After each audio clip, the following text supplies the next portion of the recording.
Hello, this is Jennifer Pina, and today I'm going to be going through a presentation on the book The Craft of Teaching, the second edition by Kenneth E. Eble. So what we're going to do this morning is go through kind of four areas. First of all, I'm going to talk about the definition of teaching that he provides within the book and his philosophy of teaching and education. I'm going to go through an overview of the four parts of the book.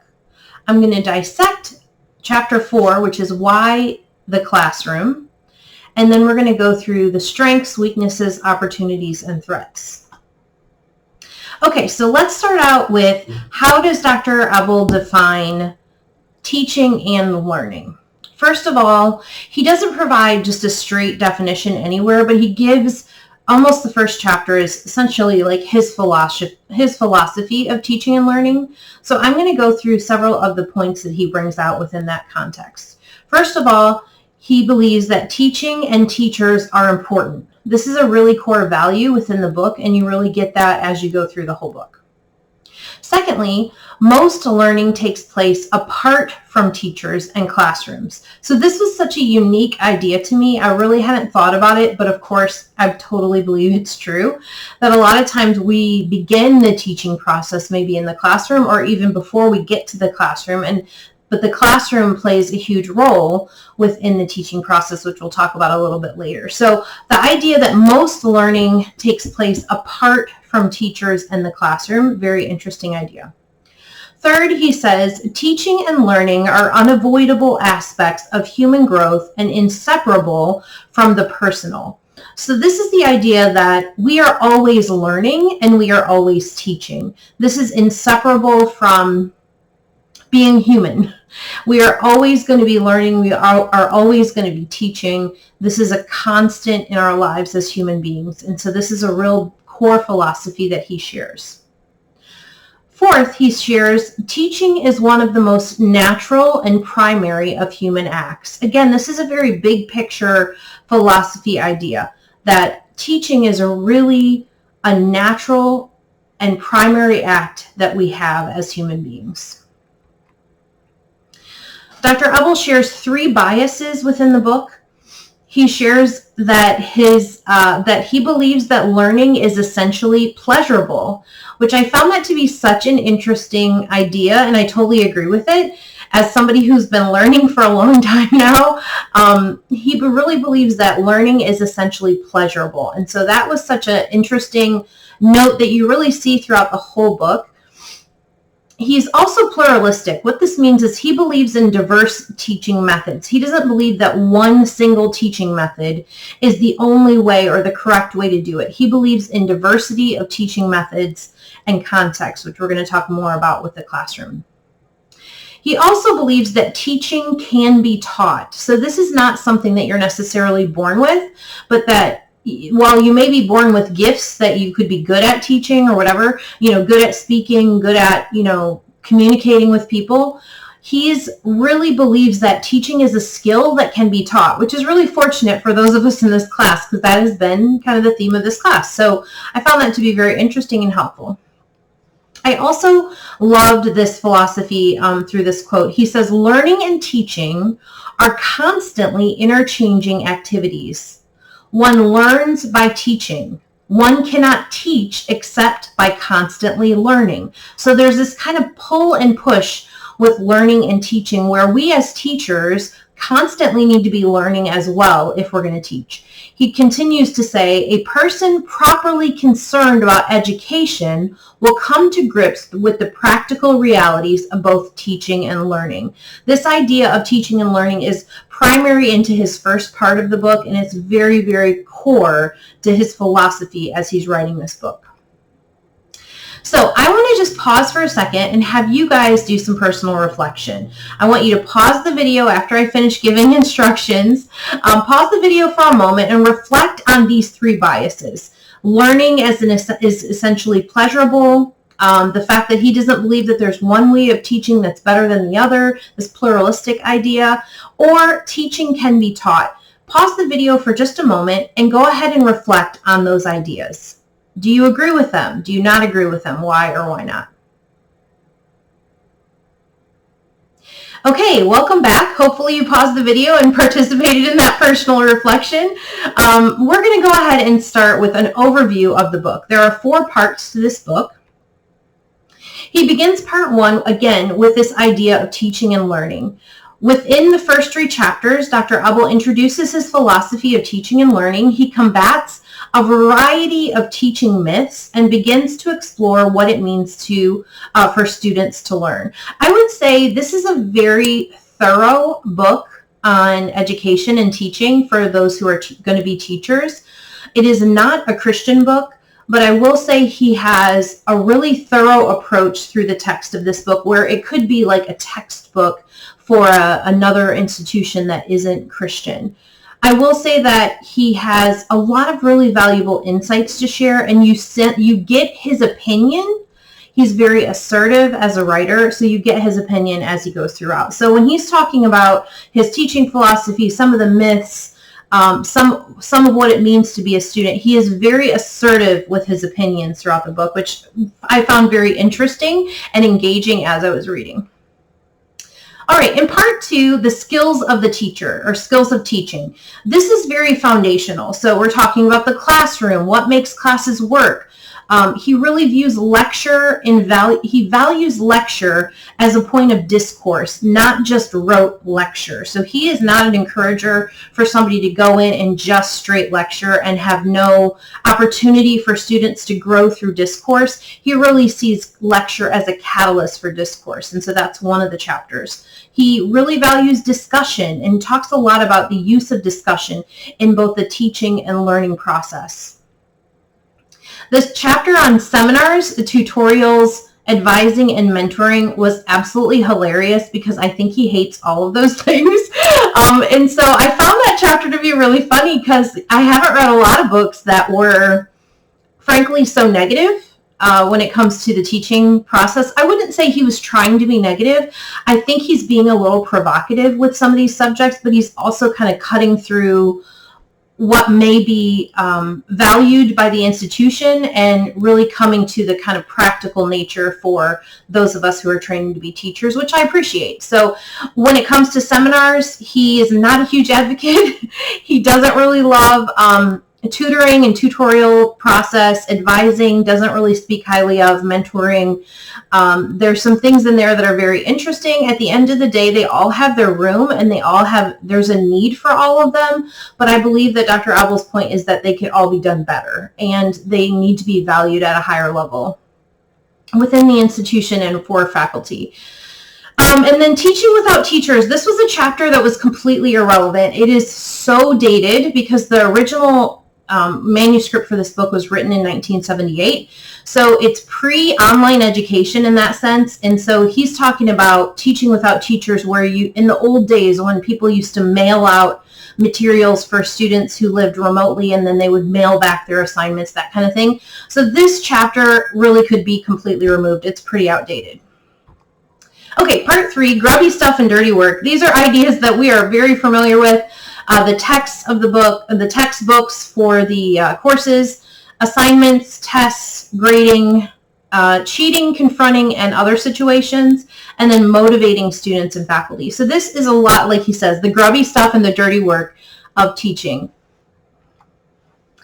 And then number 4, part 4, he's talking about kind of concluding the book with learning to teach. And this is where he's really stepping into almost a mentor role within these chapters and giving a philosophy of what it means to learn how to be a professor in preparation for college teachers. He's also, what does it mean to be a teacher throughout your career and what does that look like? And so this was a very practical, very concluding way to conclude the book.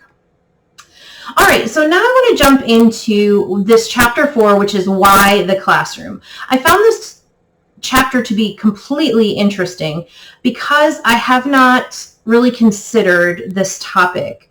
And of all the books that we've read this semester, which are very similar to this book in the sense that it's meant to be a holistic preparation for those of us who want to be professors, I haven't really seen so much material on the classroom itself and its contribution to the learning process. So I wanted to go through why the classroom, And I would say that Dr. Eble begins with challenging readers with some fundamental questions, okay? So these are questions that we, as those who want to be faculty in the future, need to wrestle with. What does the classroom offer? We're talking about the physical space of the classroom, the room that we gather. What does that space offer to the learning and teaching experience, okay? What does it take away? This is another challenging question. What does it take away? And then how can it be used? So when you think about the classroom essentially as a tool that contributes to the learning process, how can we use that tool in a strategic way to help the students learn? Interesting.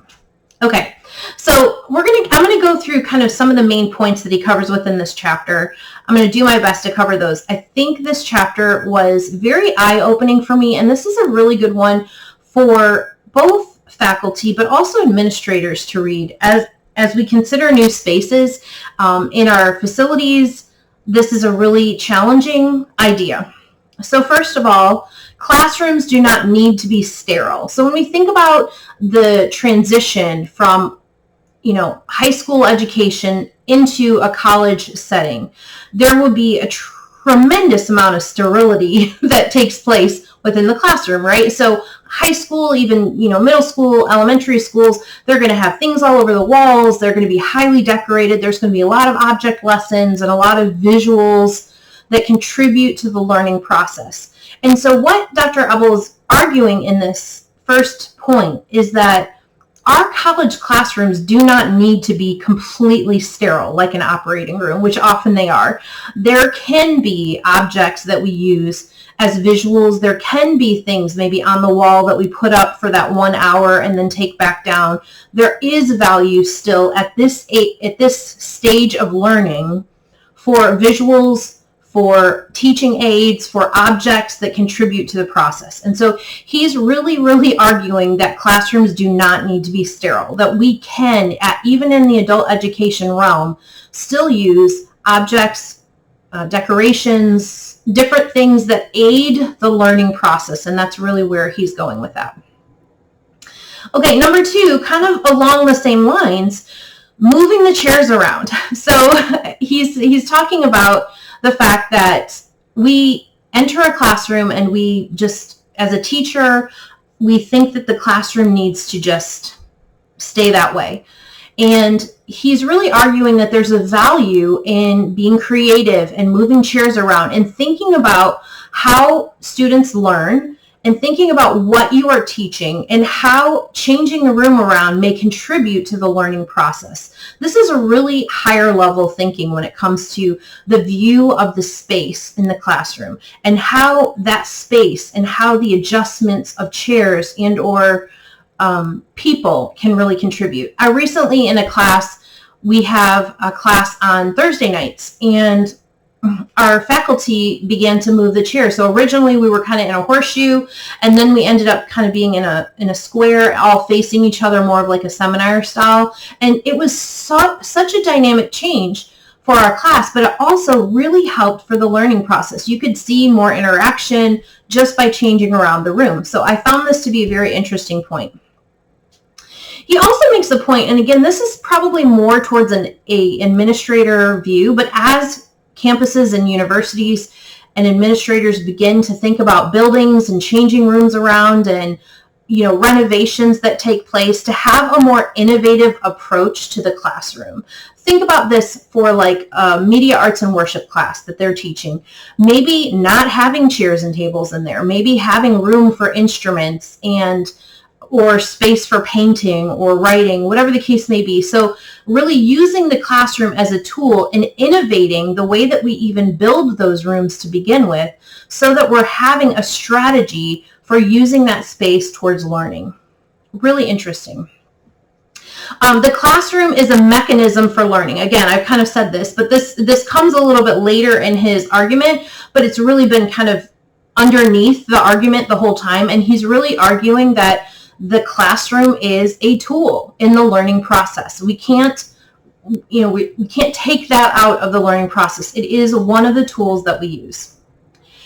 He also advocates for leaving the classroom and providing leaving the classroom provides opportunities for learning. So this is, again, another really innovative idea where when appropriate, you could leave the classroom in a way that's a real strategic way in order to demonstrate or use a different space for the learning process, depending on what you're teaching, depending on the situation. So I found that to be really empowering, honestly, as a young faculty or future faculty member somewhere.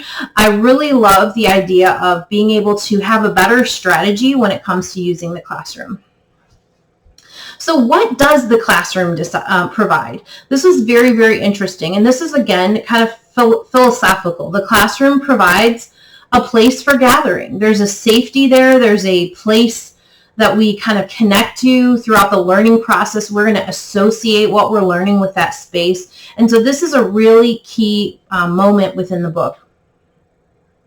The space also reinforces the teaching practices. So when we get to that room, we unpack our backpack and plug in our laptop, we are connecting with the fact that, okay, body, mind, soul, we're getting ready to learn right now. Like, this is something that it reinforces that same like teaching practice.